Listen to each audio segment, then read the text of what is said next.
Chaos is not a negative word. It's the precondition of creativity. So let's take it like in this sense.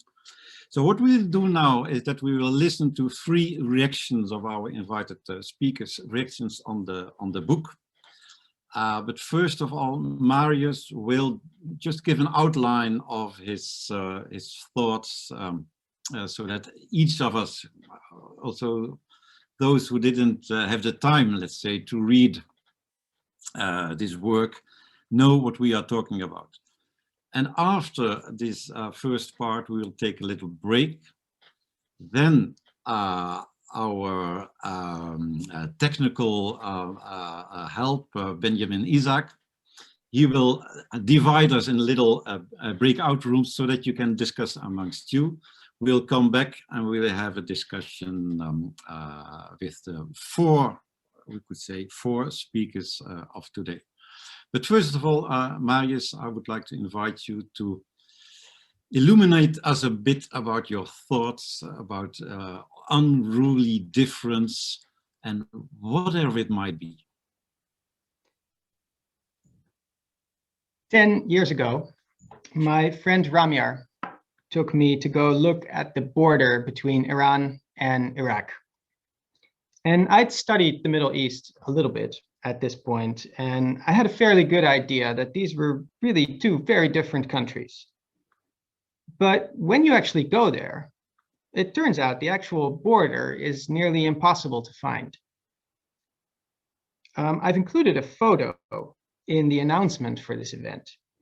And if you look at it, you will see that there's no border in the picture at all. Instead, there is this unruly and beautiful mountain range. And the people that live there, they are really neither Iraqi nor Iranian. They are Kurdish. And Kurdish armed groups use these mountains as their base. So what you also find, if you know where to point the binoculars, is Iranian military bases. This border, this difference between these 2 countries that are on the face of it very different, it's not just there. It's made, it's enforced, and it relies on considerable violence to exist as it does at all, yet crossings are everywhere. So the insistent unruliness of this demarcation is a constant threat to the integrity and the stability of Iran and Iraq and Turkey farther north.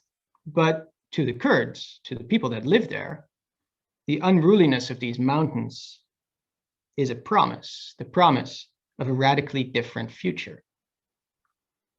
What I try to do in the book that we are talking about today is to argue that maybe something similar is also the case in interreligious encounters and relations.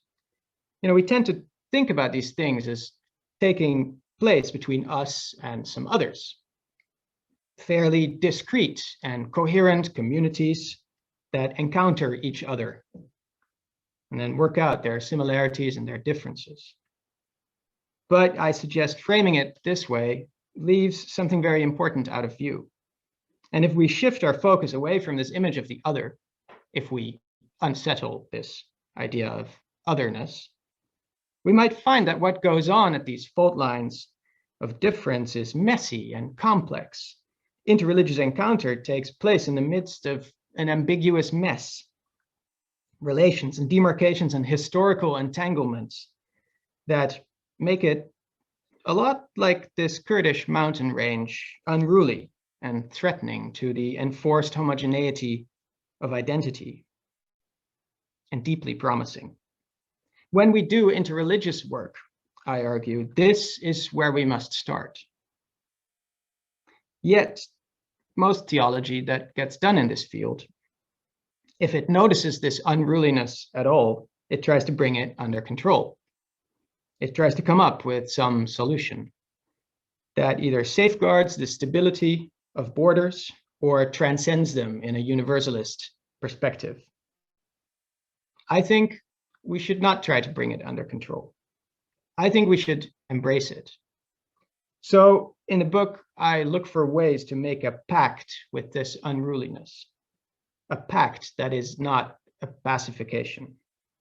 And this is where theopoetics comes in, because theopoetics is a way of doing theology that places unruliness and ambiguity and uncertainty at its heart, where theology more traditionally is the logos, so the word or the logic of theos, of God, theology. Theopoetics offers a poetics of God.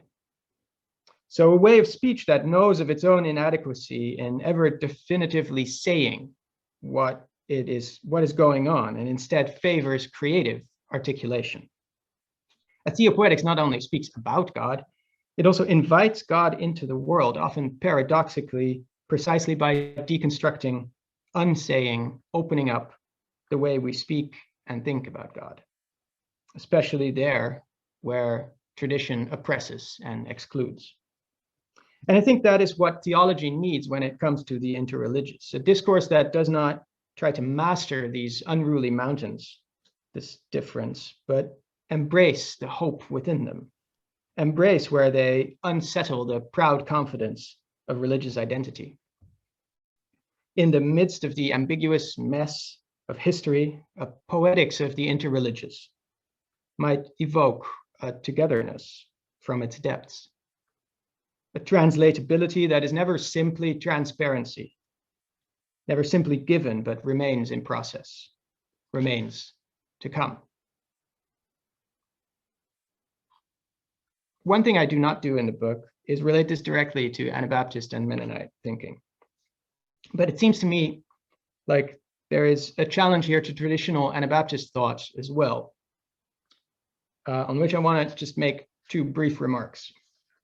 The first is that it's just the observation that Mennonite communities spend a considerable amount of their time negotiating difference, especially maintaining this border between themselves and the outside world, between ourselves and the outside world.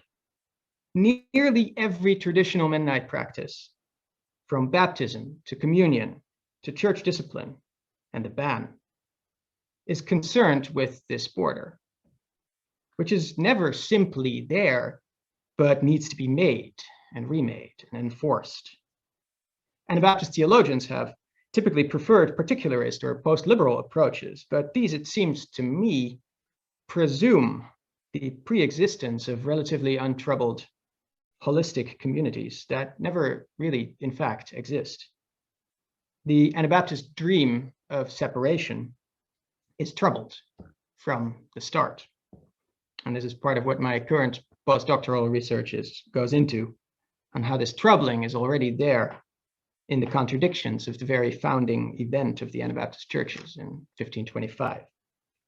Secondly, and this is a more general point, I think Anabaptist theology's preference for practical, ethical, biblical work and its general sort of shyness, I'm sitting in the sun,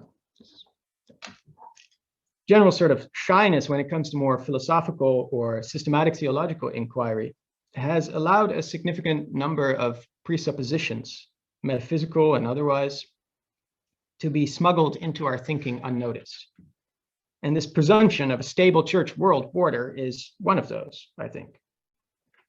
So it is my sense that this shyness is only now really being overcome, in part, perhaps, because of the deserved fall from grace of Yoder, which leaves all this possibility suddenly. And theopoetics might be oddly fitting for us, because it shares a skepticism of metaphysics and a certain epistemic humility, a willingness to be heterodox, but also an enthusiasm for a creative articulation. So I think theopoetics could also help Anabaptist thinking interrogate some of its underlying assumptions around text and tradition and community, but also God and truth and violence and the self. That's it from me at this point. Thank you. I am very excited to hear from you, Catherine and Paul and Laura. Thank you.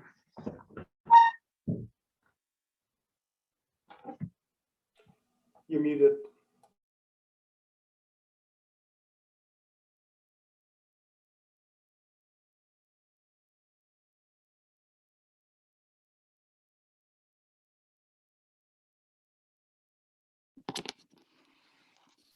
Yeah. Chris, you are muted. It was very wise what I just said, so you missed a lot. But I'm glad I could enjoy myself. No, Marius, I just said you made a link between Anabaptist peace theology and this unruliness subject very clearly for me. So every rule, every demarcation has to do with imposition and thus with violence. And now the question is to know how easy is it to link peace theology and unruliness? That's an open question to me. But first of all, Catherine Keller, I'm very glad you will help us to reflect on upon the questions Marius' book is asking us. Thank you, Chris. So I want to express my thanks, of course, to the Mennonite School of Theology and to its wonderfully named chair of inventive theology, and also to the Luxembourg School of Religion and Society for hosting this very promising event. It's an honor to take part in this conversation. Indeed, it's an honor to find myself a participant in this work of theopoetics and religious difference. So the flyer for the conversations asked us provocatively, can suspicion build relations? Well, certainly it builds relations of suspicion, and that usually means building a solidarity of us versus some them. But the question is whether it can build interreligious solidarity. And my simple answer is, I suspect not. Suspicion is never enough for building the relations that this book of Dr. van Hoogstraten proposes. Fortunately, his book is not titled Suspicion and Religious Difference, but Theopoetics and Religious Difference. And I'm confident that this book and its author are actually already building relations between difficult differences between the author's Christianity and other religions, obviously, and even between his and other Mennonite perspectives, which may sometimes be the hardest. The relations he is building demand far more than suspicion, don't they? And his book won't let us reduce that more to inclusiveness, to hospitality, or to some single shared transcendence, some pluralist paraphrase of God. He demonstrates that interreligious engagement invites, indeed it cries out for, a poetics. At this moment, I want to call it creativity, this Mohr, which is very close to a literal translation of poiesis. So one does not merely suspect or merely resist the obstacles to genuine interreligious encounter. One creates, and with others co-creates, a context of encounter. Dr. van Hoogstraten's book considers the creation from the chaos a divine creativity amidst the unruly deep, the tehom. And he clarifies that this deep is no abstract metaphysical ground for all religions, but it is the biblical poetry of an unruly ungrund. So I read him as saying that every fresh beginning of encounter involves that unruliness of the creative process, an arkos.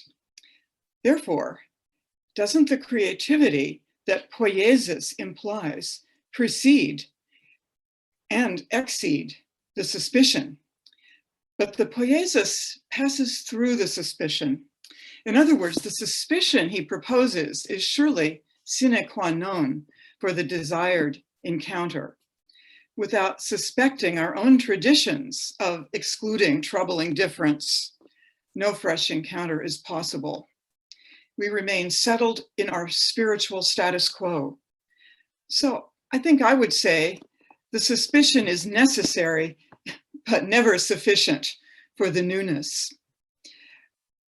So I may have just performed the danger that he notes very politely in my writings, the temptation to underplay suspicion, as for example, of my own progressive, pluralist, feminist, white, middle-class Christian privilege, the temptation to a yoga mat relationalism, to make difference too friendly.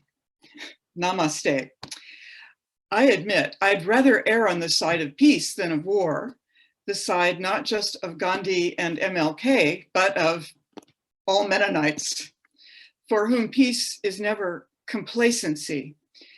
But as Dr. van Hoogstraten so eloquently writes it, relationality must practice the suspicion of one's own liberal traditions' complacencies, and so our complicities in hidden violence.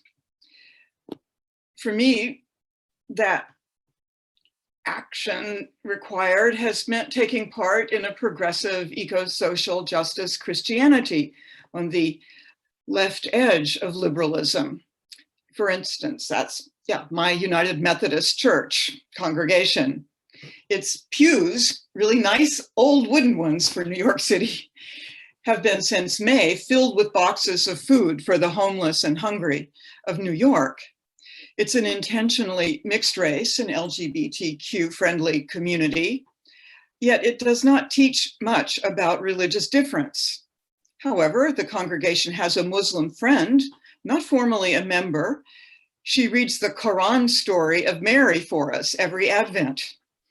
Also, the pastors don't talk about inter-Christian ecumenism, but they have given formal sanctuary in our basement to a Roman Catholic immigrant family, a family which otherwise would have been deported. So I am not suspicious here, but admiring of the priority of praxis, also of both pastors' poetic sermon style. I try to support and supplement, bringing in occasional interreligious or ecological teaching. I am aware that United States mainline Christianity, including its left wing, is more fragile every year. That fragility is something you all know plenty about in your own domains. I am aware that in fact, the churches and the Christianity that I love may not have a very long future. So my suspicion is therefore increasingly tempered by tenderness. And actually this resonates with the gentle growth that Dr. van Hoogstraten, I'm going to call him Marius now, recommends for gathering broken pieces, he says, over against the bright light of some versions of pluralist truth. And with him there too, in the shadows, that is, in the need for a negative theology, for knowing how limited is our knowing, our knowledge of God, or even of each other. And the negative theology mingles constantly with an affirmative relationalism, a relationalism here not of mere love, our interdependence in the kind of relationalism Marius sets forth is the site of vulnerability, wound, trauma, and numbness. Even the negation of relation is its own kind of relation. What is needed is the sort of relationality that Marius brilliantly unfolds, relations of difference, indeed of radical difference, difference at the very root of our becoming. In his words, an internal solidarity arising from the depths of difference. And with that depth, ever unruly, unmanageable, Marius creates an alternative to the sort of depth invoked by a certain religious pluralism of a ground, a common ground in which all religious differences translate into oneness, such as that of John Hick, for whom all paths lead to the same goal. Marius offers a more deconstructive and so irreducible difference. I actually learned from John Cobb almost half a century ago to describe John Hick as inclusivist, despite the pluralist claim. Marius also does not yield to Markheim's alternative, that each religion is its own path to its own peak. No, religious pathways do not separate into internally unified religions either. Each religion is a tangle of different paths. Would it work then to say, metaphorically, Marius, that they wander through the mountain ranges and valleys of the one earth, but endlessly crisscrossing, getting lost, finding old and new paths? In this complex cartography, traditions take much from each other, often unconsciously, sometimes belligerently.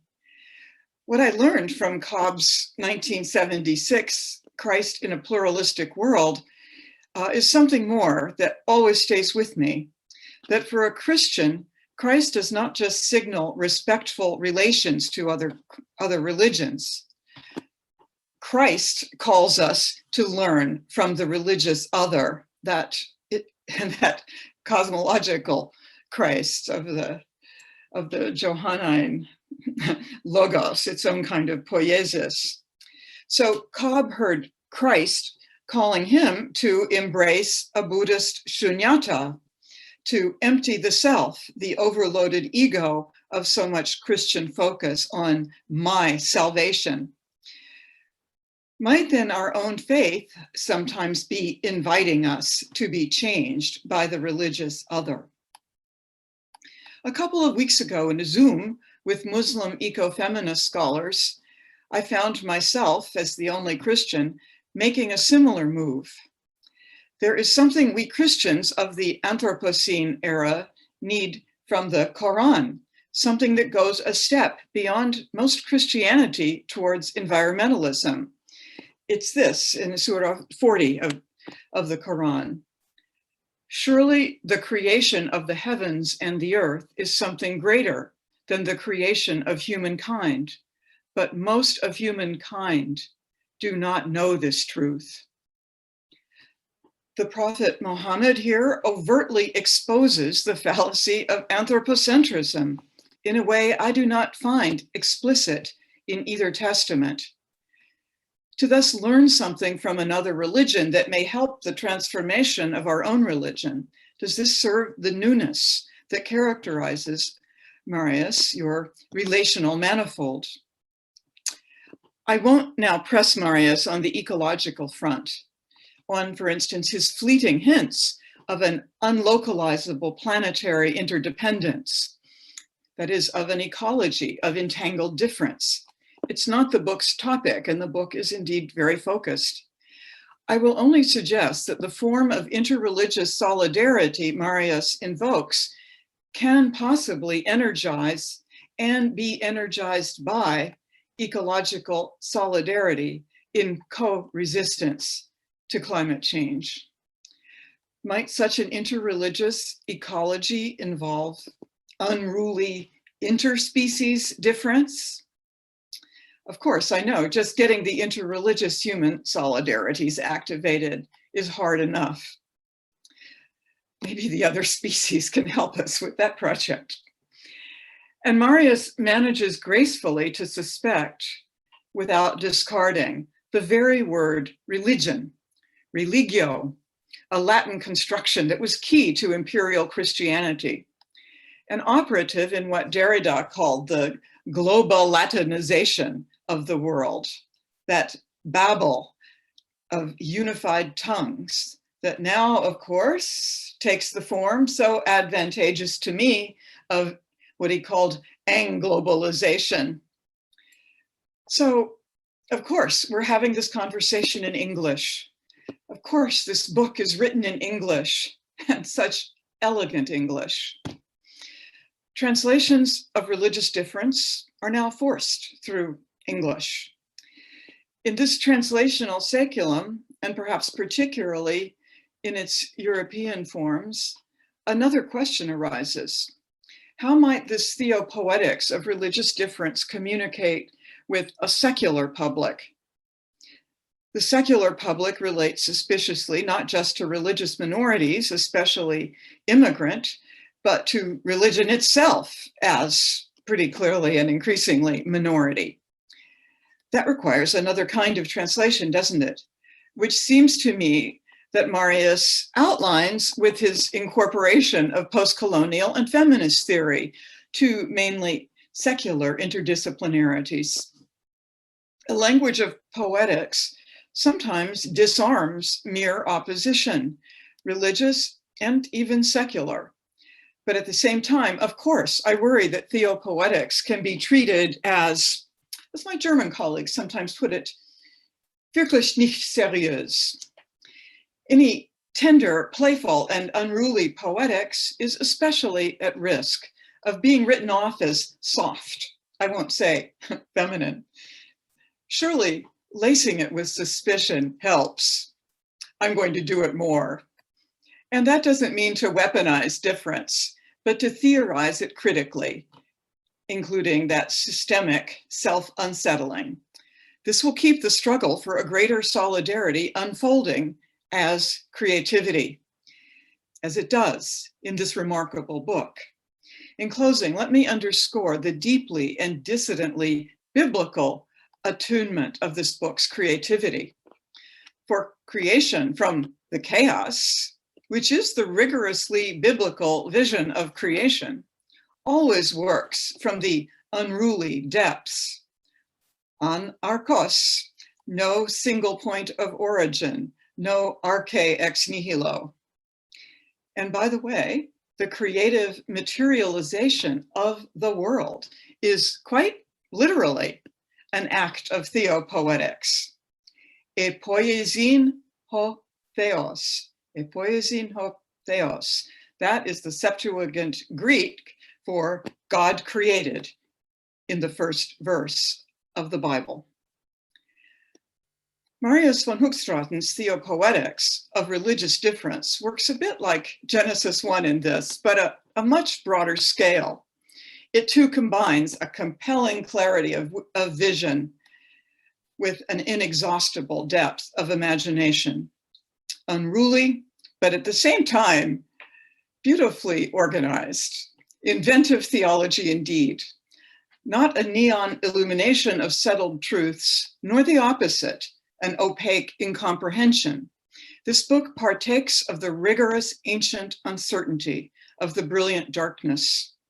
Its unsettling otherness performs the poetics that it proposes, and it offers its creativity to every new beginning of honesty, difference, and interplay in what we may still call religion.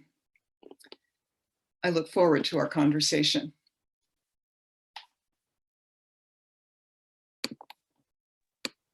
Thank you very much, Catherine Keller.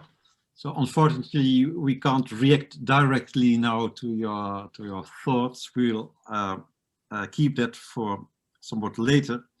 I would like to invite Laura Smith-Roberts to give her vision or her associations on the book, which is very interesting because Laura is coming from an Anabaptist tradition. And how would an Anabaptist scholar read such a deconstructive, post-Derridian, pre-Derridian, charismatic book as Marius has written? So the floor is up to you, Laura. Thank you, Chris, for this welcome. And I would like to add my words of thanks and appreciation to the persons and institutions responsible for today's event. It is my great pleasure to be part of this conversation and to have been given the opportunity to read and reread and read yet again Dr. van Hoogstraten's work in preparation for this conversation, which at this point I would also like to refer to you as Marius instead of your longer name. As I have read and reread and read yet again this work, trying to absorb the array of interlocutors engaged, I've been helped by James Howard Hill Jr.'s description of theopoetics as remixing. Here we have sampling, changes in register and key, in inflection and vocalization that widen and deepen, that decontextualize and recontextualize, some familiar beats or lines, but in ways that evoke new meaning. This work convokes an ensemble, giving voice to probing, imaginative construction. A new tune that is kind of hard to get out of your head. Or at least that is how it has seemed to me. This is due in part, no doubt, to how I come to this conversation as an Anabaptist Mennonite theologian whose own work has focused not on theologies of religion or the interreligious or theopoetics, but an Anabaptist Mennonite theologizing, including exploring more adequate construals of tradition, specifically Anabaptist Mennonite tradition and identity, as was noted using Paul Ricoeur's hermeneutics. The angle of approach I'd like to take in my response today is to reflect on a few ways the book strikes a chord, sorry, I could not resist, with current issues in Anabaptist Mennonite thought, tradition, and identity, but also where it challenges, opens, and expands all of that.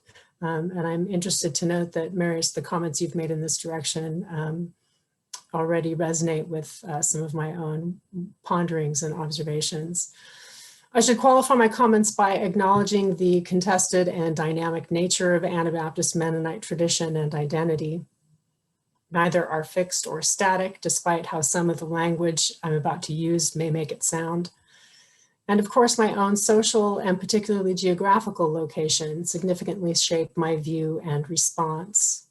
So as I think about the tradition, the forms and articulations of it most familiar to me are marked by both scholarship and communities in Canada and the United States. This book, this Theopoetics of Unruly Difference, views the unruliness or messiness of religious difference as a condition for an emergent togetherness, which is always in process.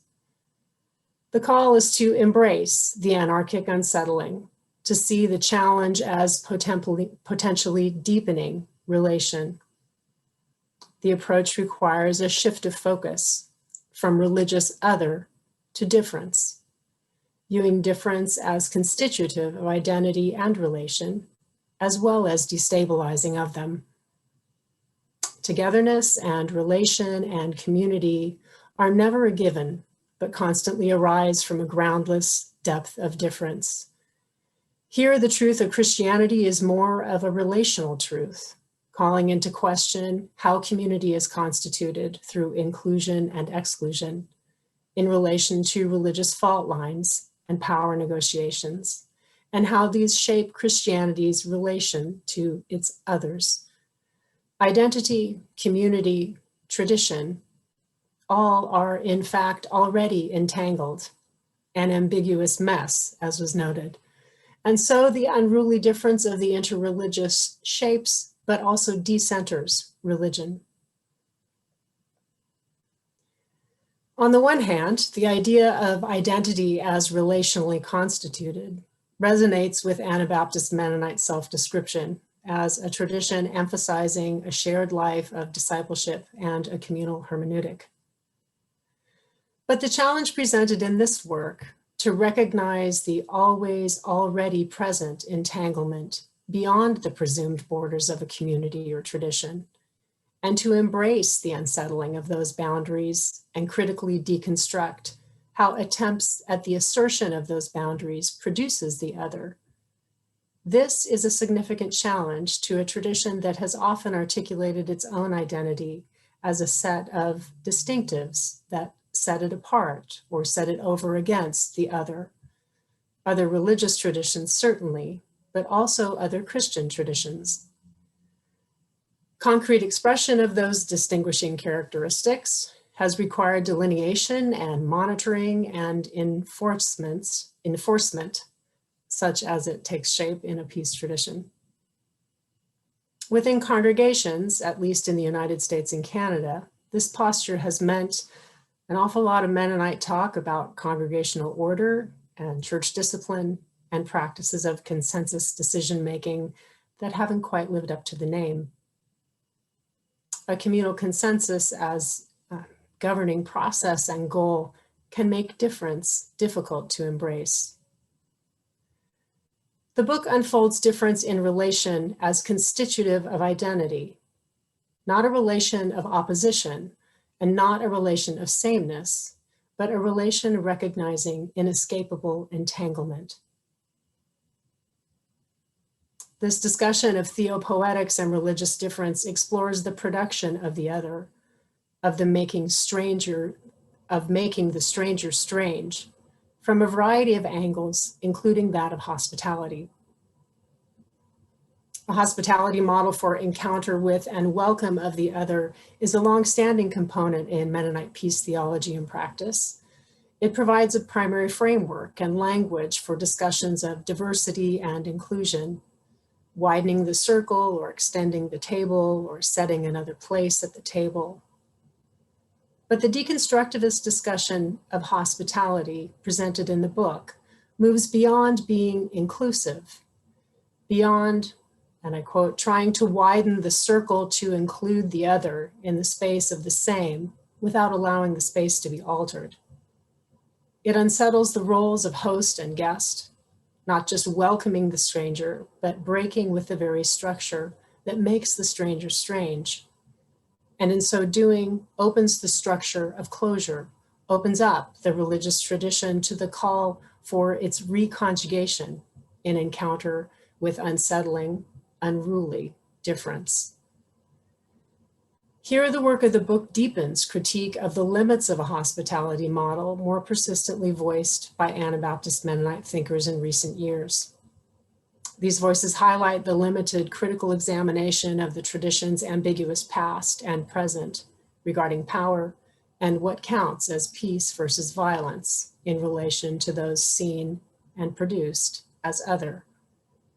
For example, missionizing efforts marked by colonialism, settlement of Mennonite immigrants on the unceded land of First Peoples or Native communities in Canada and the United States, institutional racism and sexism, sexual violence and abuse, and failed responses to survivors of the same. The call to recast, to reconjugate, the call to think peace, politics, power, a peaceable community differently insists itself. The argument before us begins to sketch a vision of nonviolent interreligious discourse as marked by a new tolerance that does not seek to bring the irresolvable difference under control, that embraces the indeterminate and intends to privilege no view or value in the conversation. Recognizing the way in which power differentials may nevertheless be present, this discourse is joined to a call for a politics of co-resistance, which subverts the use of religion to control, ever searching for togetherness arising from a groundless depth of difference. The embrace of unruly difference as welcomed frustration of the fruitless attempt to fix or stabilize identity can deepen relation and self-understanding. Especially in this formulation, which emphasizes the endless processual nature of moving toward more right relationships, this embrace is enlivened, but it's also work. I would like to hear more about what sustains this work on the ground, what spirituality, what practices of rest mark its shared rhythm or fund its work.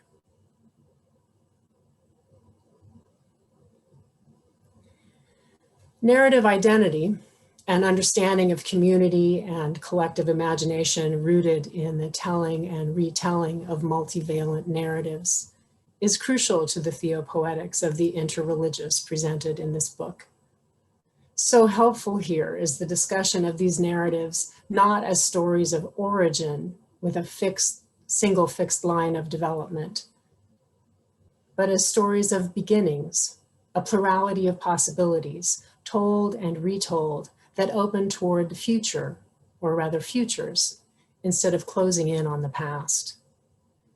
Narrative identity responds to the groundlessness of religion, viewing religious tradition not as built on fixed ground, but as an indeterminate process of critique and retelling. That is, as with all else in this project, never isolated from its others. We see this process unfold clearly in Anabaptist Mennonite tradition over the past century, in what the late historian Paul Taves referred to as the search for a usable past. Articulation of an Anabaptist vision framed out on the presumed fixed ground of Swiss Anabaptism as a singular origin story. Historical, theological, and sociological challenge to that normative vision, the emergence of counter-narratives. A polygenesis of Anabaptism, asserting multiplicity, complexity, negations, transitions, and on it goes. This constitutive role of difference in narrative construction of identity, this theopoetic project argues, this sheds light on the unruliness of religious difference, which in turn opens up the possibility of unconditional hospitality.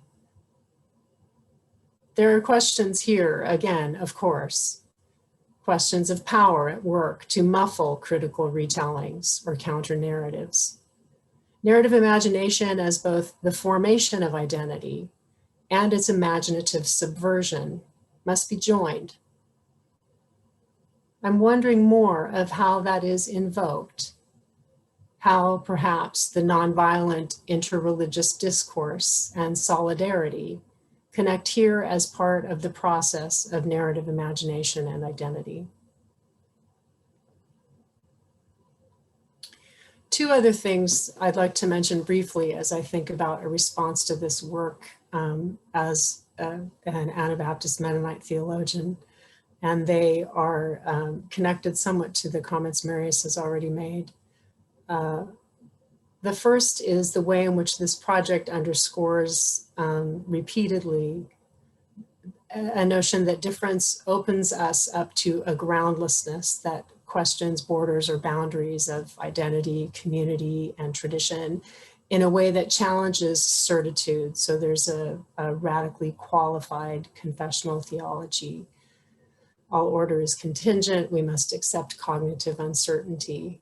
And this too is a theme that we see in Anabaptist Mennonite theologizing, this claim of the necessity born of the limits of human language and human understanding and the mystery of God, that all of these mean certitude is something that really must be given up in exchange for recognition of these limits and of humility and sort of restless in theological articulation.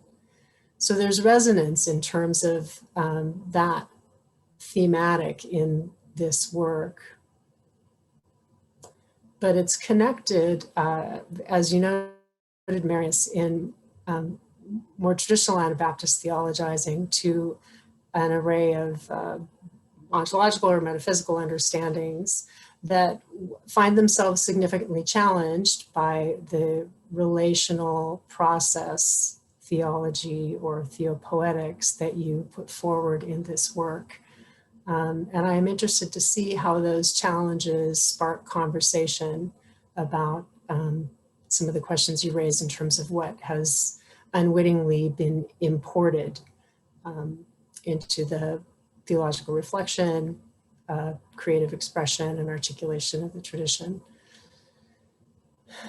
And finally, there is, in contemporary Anabaptist Mennonite thought, again, at least the parts that I am familiar with, a growing or really deep dissatisfaction with theologies abstracted from the concrete practices of actual communities of faith, and the critique of a kind of ideological Anabaptism that can emerge as a result. This theopoetics, this project insists that despite the groundlessness, all it describes and imagines and evokes happens nowhere else but on the ground. Religious traditions are concrete historical responses of entangled communities in process. This approach evokes a variety of ways in which ideological development is arrested, deconstructed, opened instead of allowed to close in on itself. And I'm wondering more about what that looks like in terms of this rootedness in the actual life of congregations, as opposed to these abstracted ideologies. How does theopoetics help us imagine this on the ground? What does it look like in the face of this need to resist the ideology, this ideology? Thank you.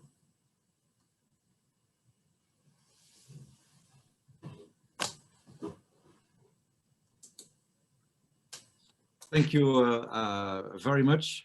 And now I have an unsettling message to transmit to you, that we already passed the moment of our little pause.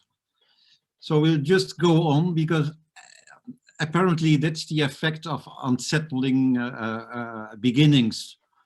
I wished we had started with a fixed origin, but now the time control is completely lost. So let's just go on. And I'm glad to may invite Paul Hedges to give his ideas on the book, especially because Paul Hedges is working very much on the interreligious topics Marius is discussing in his book. I don't see where you are. Yeah, there you are, Paul. Yes. The floor is up to you. And after your talk, we will make a little break. So don't worry, even in unruliness, there is something like an order. Paul? Okay, thank you very much. Now, first off, I'd like to thank Marius and our co-hosts in Luxembourg and Amsterdam for the opportunity to respond to this wonderful book, especially in such august company. It's a real pleasure to be here, albeit virtually, and to share this conversation with you all.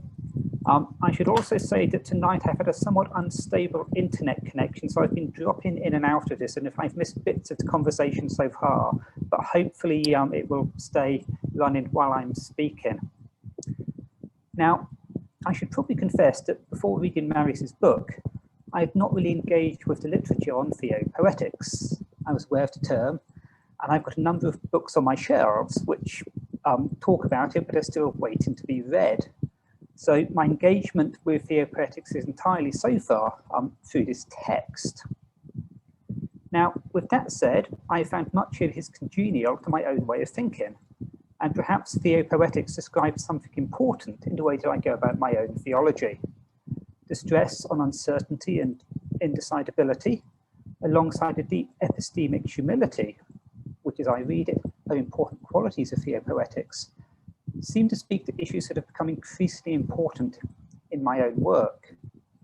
Now, at the same time, in as far as Marius is kind enough to engage my work in his book, it is a scholar of the theology of religions that I appear, and Marius is quite a harsh critique of the theology of religions, and particularly the pluralist approach which I would identify myself with.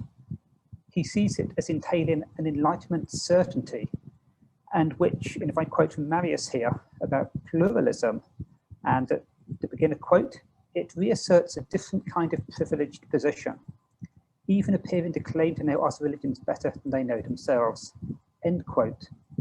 Now, I would agree with Marius that much work in the theology of religions is problematic, and certainly it can make seemingly quite generic and sweeping claims about particular traditions.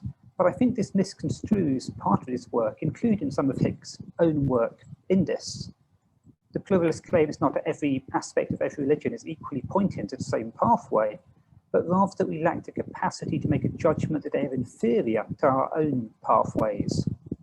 But we're not here to talk about my work or Hicks, but Marius's, and so I will continue further with this. And I'd like to start by talking about some of the key strengths of Marius's text, but also mention some critiques that could be made of it. And these critiques are very much made as friendly suggestions for further development, which I hope may come rather than trying to undermine what he has done. Because, as I've noted, I see a lot of empathy with much that he wants to say, but I think there are perhaps things that can be filled out further. So, first off, I very much like the post-colonial, the decolonizing work which is undertaken, and Marius's engagement with Kwok Poi Lan is indicative of this. He pays close attention to her usage of imagination and quotes from her about the importance of this, and to begin a quote, that it means to discern something is not fitting, to search for new images, and to arrive at new patterns of meaning and interpretation, end quote. Clearly, this is needed. While I may have sounded slightly defensive about the theology of religions, as I wouldn't deny the valid critique in the way it uses monolithic and static representations of the category of religion, often to a particular Protestant imaginary, in what is often termed the world religions paradigm. But as Kwok, Marius, and others have noted, the religious sphere is unruly. It doesn't fit the boxes that we have so typically made in our scholarly claims. So the moves towards an anarchic theory, if that phrase is not a contradiction in terms, anarchic theory, I'm not sure, is therefore welcomed.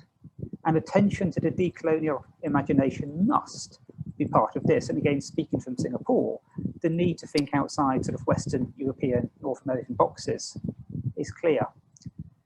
Now, I will largely skip over what Marius has said about Richard Kearney and John Caputo, but I think he's shown rich learning from them, but also clearly why he feels he ultimately cannot have them as the main underpinning of his theory, and I quite agree. But as I read these chapters, I noticed points from many other theorists, such as sort of Gadamer, Habermas, or Buber, who all seem to sort of resonate with what we're saying there, and again have been seen important in interreligious theorizing by many scholars. But as Marius starts to talk about Catherine Keller's work, he talks about relationality as deeply important and moves from the notions of identity and substance to relation. And to quote from him, even difference is best understood as relation, end quote. Absolutely.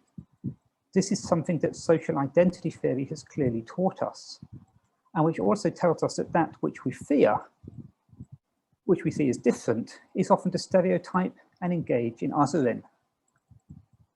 But Keller, Marius tells us, also speaks about a T-home phobia, a fear and hatred of chaos, which we've mentioned already, of this indeterminate unruliness, and suggests that God, and I quote from Marius again here, to begin to quote, can help us embrace the unruly, anarchic nature of religious difference, end quote. Of course, this depends on the deity who is embraced, or I suppose the deity who is rejected too. And certainly it seems to me that Theopoetics, at least as presented here, is not just concerned to embrace certain things, but also to reject, quite unequivocally, certain aspects of the theological tradition. And much theology, like scholarship in general, has been perhaps overly concerned with order and pattern, with typologies and classifications. And this is part of what is rejected. But without such ordering, what kind of disorder are we left with?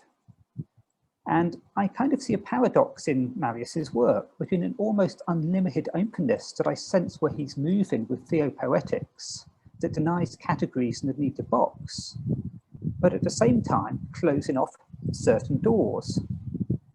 And my feeling is that we're presented with an openness and a breaking of categories that perhaps takes undue precedence, and I will say a little bit more about this. Now, I don't want to wish to suggest that everything can be or should be neatly categorized. A recognition of the greyness of our borders, of the unruliness of our data, the constant failure of our classification is needed. Yet, can we avoid them? And I'll quote again from Marius in a section where he's discussing Keller's usage of Butler. So to begin to quote, post-structural apophasis, the foundation of human solidarity and action. Sorry, lost myself. The foundation of human solidarity and action is not found in the right beliefs or in a solid basis of fact, but rather in an openness to the unseen, the necessary vagueness and processuality of our most fundamental categories. So we do require such categories, he notes in brackets, end quote.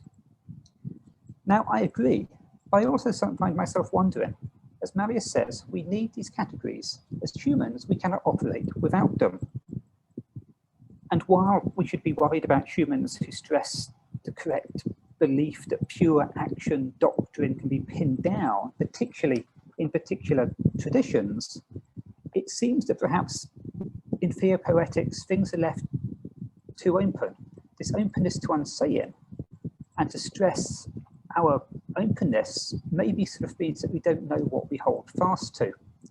And if I can note a personal example, the last book I finished writing is entitled Religious Hatred. It's a study of anti-Semitism, Islamophobia, and prejudice.